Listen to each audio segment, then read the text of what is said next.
সূর্যের মনে হয় যে তার থেকে বেশি তেজস্বী আর উজ্জ্বল কেউ নেই, তাই তার এই অহংকার ভঙ্গ করার জন্য মেঘ চলে আসে। তারপর এই মেঘের অহংকার বেড়ে যায় যে তার থেকে বেশি ঘন আর কেউ নেই। তারপরে বাতাসের একটা প্রবল দমক আসে আর মেঘেদের ছিন্ন ভিন্ন করে দিয়ে চলে যায়।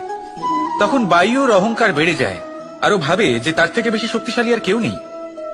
এই দমকা বাতাস যখন বিশাল এক পর্বতের সাথে ধাক্কা খায়, তখন সেই বাতাসের অহংকারও চূর্ণ বিচূর্ণ হয়ে যায়। তারপরে পর্বত ভাবে যে তার থেকে বেশি ধীর আর শক্তিশালী আর কেউ নেই। তখন পৃথিবীতে ভূমিকম্প হয় আর সেই বিশাল পর্বত চূর্ণ বিচূর্ণ হয়ে যায়, তারও অহংকার ভেঙে যায়। এবার ধরিত্রীর অহংকার হতে থাকে। ধরিত্রী বলে যে আমার উপর সবকিছু টিকে রয়েছে, আমার থেকে বেশি শক্তিশালী আর কেউ নেই। একটা ছোট্ট ইঁদুর আসে, মাটিতে গর্ত করে আর মাটি ধসিয়ে দেয়। ধরিত্রীর অহংকার ভেঙে যায়।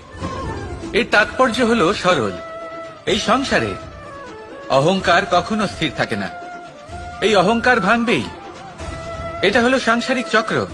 আমাদের নিজেদের জীবনে কর্তব্য পালন করতে হবে, কর্ম করতে হবে, কিন্তু অহংকার নয়।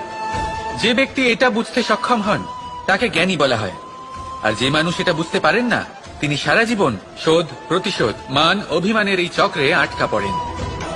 এবার আপনি কি এই চক্রে আটকে থাকতে চান, নাকি জ্ঞানী হয়ে উঠতে চান? সেই চয়ন আপনারই। আসুন আর